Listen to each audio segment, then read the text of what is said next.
San Quentin all the way to Fairfax. So really, it was all of central Marin County. He bought for $50,000, and he started cutting the land. I'm Kathleen Toney, and I am a member of the Marin Garden Club, and we have a very close association and work with the Marin Art and Garden Center, where the grafted pear tree of the original is still there, and we want to preserve it and extend the life of that one as well.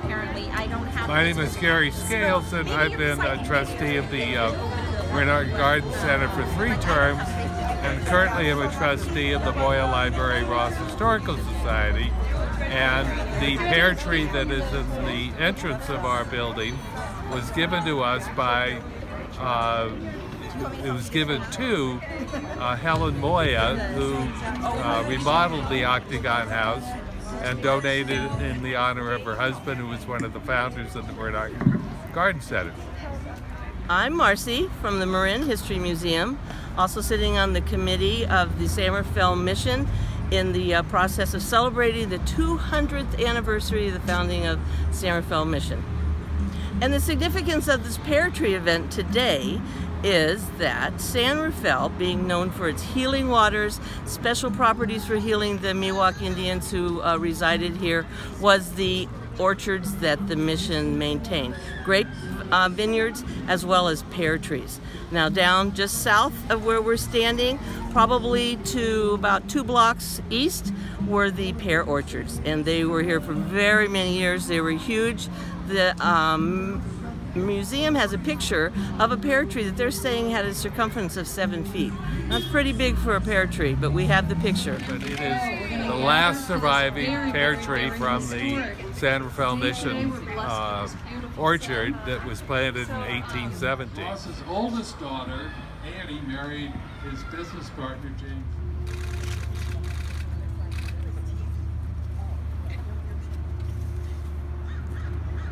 You might have to change paths for that. Ready? Yeah. How about everyone come up and put a spotlight on the bird? Put the bird on it. Oh, the bird.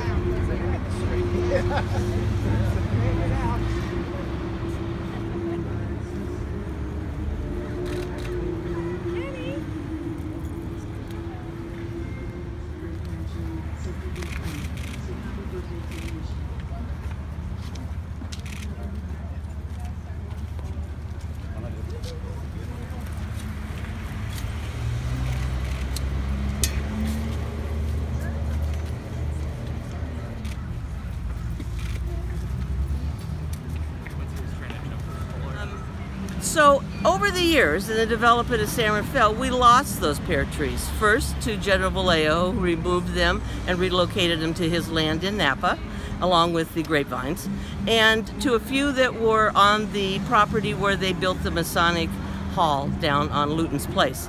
There was a few trees left, but when they built those apartments, they were removed for the building of the parking lot was there. But luckily, one was relocated and grafted onto a pear tree at now housed at the Marin Art and Garden out in front of the Ross Historical Society's Moya Library. So we are going to make a second attempt at planting a pear tree here right behind me. If it takes, and we all hope that this year a special location has been chosen, we'll be more successful and conducive to growing a pear tree. Then we will go down to Marin Art and Garden and take a sample off of that tree and graft it onto this tree. Now all those efforts are being made possible by the West End Nursery and the grower there who has expertise in pear trees. In 1969, Helen Horst Moya generously donated the funds for the renovation of the Octagon House that was built by, as we talked about earlier, the Warren family on the Sunnyside property, which eventually became the Marin Art and Garden Center in the town of Ross. And Utterman, who was a great friend of Helen Moya, gave the 3rd mission pear to her to be planted alongside the newly named library, the Jose Moya Del Pino Library at the Marin Art and Garden Center.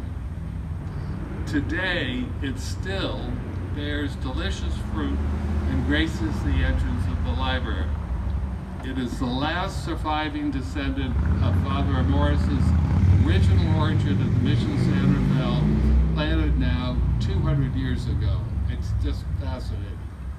So in honor of the 200th anniversary of Mission San Rafael, the Marin Art and Garden Center has authorized Tom Utterman, who is the son and great nephew of Lorman, is going to take the cuttings. He will keep them there. They will be grafted onto this pear tree. And what is fascinating, we will ensure that the same genetic species that were grown over 200 years ago in the Mission San Rafael orchard, the priest's orchard, will be preserved for future generations and all of us to enjoy. I think it's a uplifting and wonderful story, and I'm happy and proud to share it with you. I do want to acknowledge that the research of the Moya Library, and also an historian in Santa Barbara by the name of Mike Harwick,